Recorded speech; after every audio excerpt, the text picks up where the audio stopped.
It's another edition of Time About the Movies. Today we're taking a look at the films of August 16th, 2002. We've got 3 films to look at today, so let's go ahead and jump on into it. We'll start off with the biggest new release of the weekend, and that is Kate Bosworth and Michelle Rodriguez in the surfing film, Blue Crush.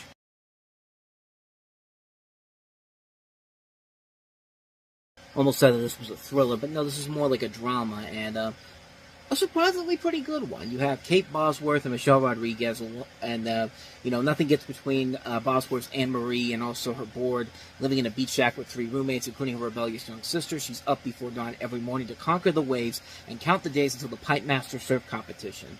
Having transplanted herself to Hawaii with no one's blessing but her own, Anne-Marie finds all she needs in the adrenaline-charged surf scene until pro quarterback Matt Tolman comes along. Like it or not, Anne-Marie starts losing her balance and finding it as she falls for Matt.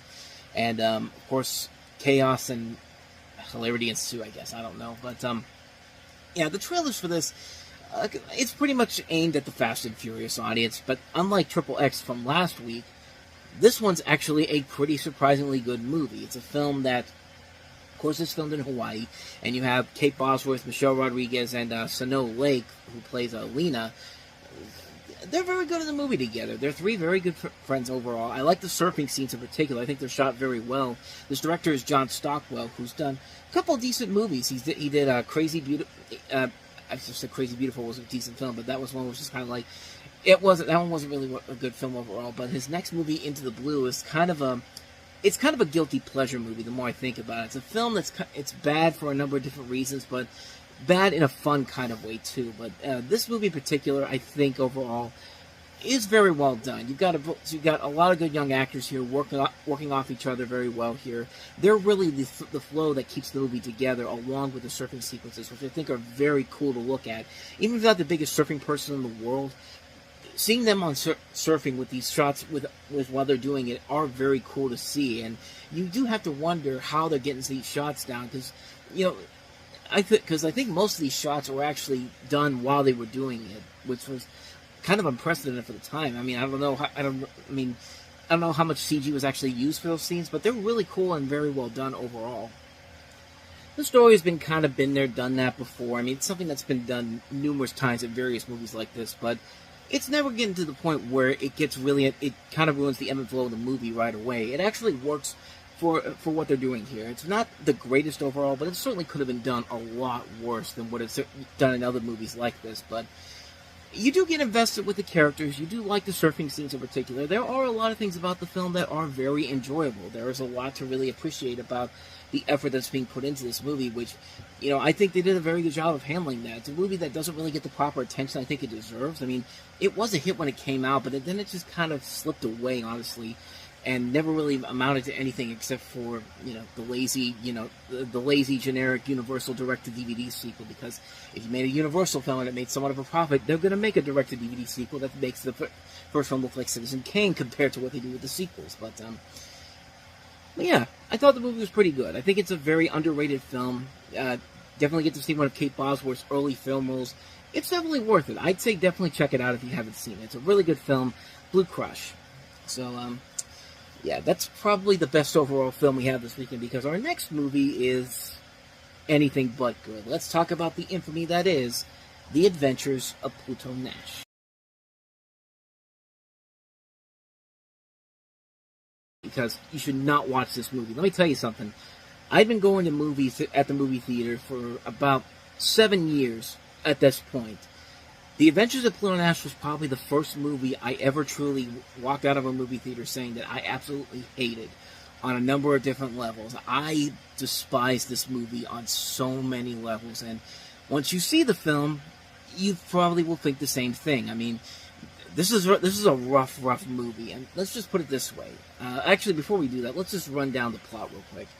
After his successful nightclub is blown to flaming bits, Pluto, played by Eddie Murphy, and his band travel across the moon looking for clues as to who is behind the arson. Along with Bruno, played by Randy Quaid, and Dina, played by Rosario Dawson, Pluto visits a seedy motel, his secret hideout in the casino of the most powerful man on the moon, searching for the evildoer, only to find out the destruction of his club may have been his own fault. And like I said, this was really the first movie I ever saw in a theater where I honestly thought it was absolute garbage. I mean, I saw Scooby-Doo that same summer in a theater. This made Scooby-Doo look like Citizen Kane. I'm not even kidding. This is a bad, bad movie. Eddie Murphy has made some really bad movies in his career, but even so, this is at the bottom of the barrel. I mean, Norbit is a bad movie, but at least it has some form of quality to it, because you have Rick Baker doing the same special effects he did with The Nutty Professor, and those were really great. Too bad the rest of the movie was complete garbage. I mean, that at least I could say is positive for Norbit, but this is just a mess. Let me put it this way. This movie has been sitting in development hell for 20 years before Warner Brothers finally decided to agree to 20 years. You would think that within 20 years, somebody would have looked at the script and go, maybe we should change this around to fit modern times. But nope.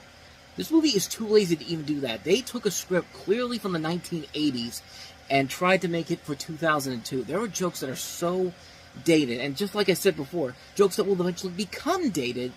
They didn't even bother to change any of the script at all. It's like, this is the first movie, this is the movie that's the first example of a studio putting in way too much money in what they thought they was going to be the next big hit franchise. I mean, they put $100 million to this movie. I mean, somebody at Warner Bros. Thought this was worthy of $100 million. I mean, you gotta hope that the dude who greenlit this either got fired or completely was burned at the stake in particular. But then again, now that I realize that Warner Brothers Warner Brothers has probably made bigger movies that have had this budget since then that have been much, much worse. But that's for another time. You know how much of that $100 million they made back?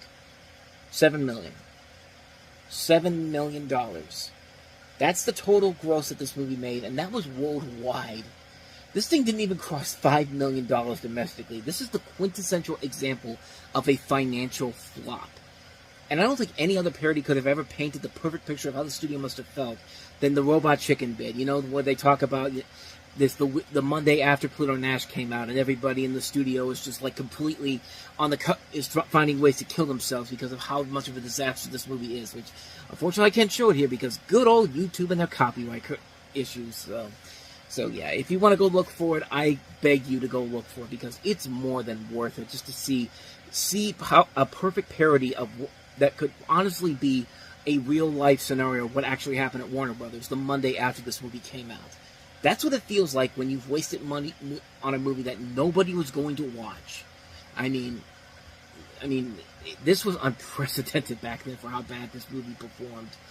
And this was Eddie Murphy at his absolute worst. And honestly, that's saying a whole lot. This whole movie is a mess. It's a mess of a film. It's not funny. It's not clever. This was a script that was sitting on numerous shelves in Hollywood for decades, and it shows. There is not a single laugh in this entire movie. There's not one bit of anything clever, no impressive visuals, no good acting, a stupid twist that you can see coming a mile away. I mean, the plot I just summed down for you pretty much tells you what the plot of the movie, what the twist is, if you look real closely into it. This was just a gigantic mess of stupidity, lack of creativity or enjoyment. It just didn't work. It was the absolute worst movie released in 2002. One of the worst movies I've ever seen. This movie made The Master of Disguise look better by comparison. That's how bad this movie is. So, I guess you can obviously know what I'm about to tell you, and that is avoid the adventures of Pluto Nash like the plague.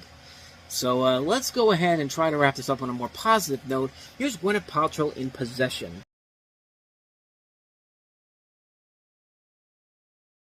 The fact that this is PG-13 probably doesn't help the movie's overall quality because of what it's trying to accomplish here, but certainly better than some of the other movies we've looked at this week, but or at least Pluto Nash. But you have Aaron Eckhart playing Roland Mitchell, who's an American scholar trying to make it into the difficult world of British academia. I keep thinking of My Hero Academia.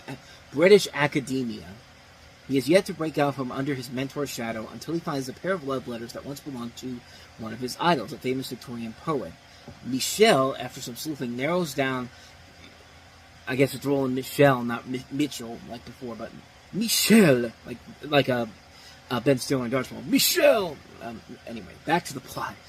Michel, after some sleuthing, narrows down the suspects to a woman not his wife, another well-known Victorian poet. Roland enlists the aid of a Dr. Maud Bailey, an expert on the life of the woman in question. Together they must piece together the story of a forbidden love affair and discover one of their own. They also find themselves in a battle to hold on to their discovery before it falls into the hands of their rival, Fergus Wolfe. played by Toby Stevens, and of course Maud Bailey is played by Gwyneth Paltrow.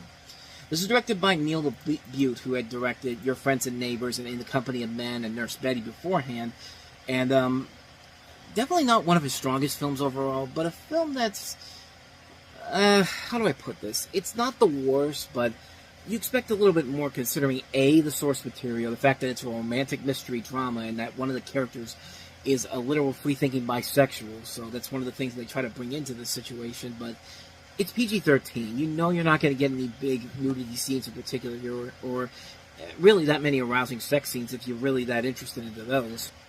But I guess what you get with a film that does work are the performances. I think Gwyneth Paltrow and Aaron Eckhart do a pretty good job of handling the role here. The mystery aspect here is kind of intriguing overall.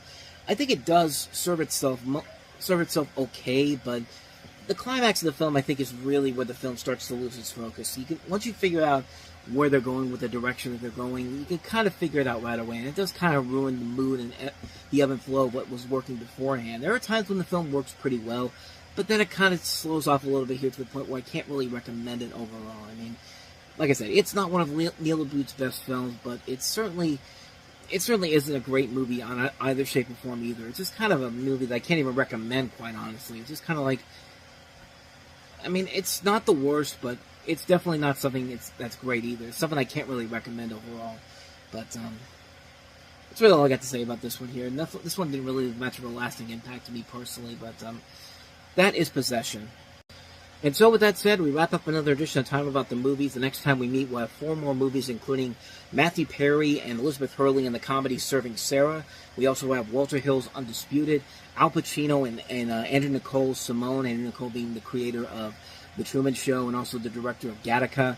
We also have Robin Williams, and probably his most out of character role up to this point, 1 Hour Photo, which we have a lot of really good movies in this show coming up next time around, so definitely be on the lookout for that one. But until then, thank you so much for watching. And if you want to see more videos like this, please hit the playlist on the next page, check out the previous episode, and also don't forget to hit the like and subscribe button if you want to see more videos like this on this channel. So with that said, I am off. I will see you guys next time, and until then, as always, take care.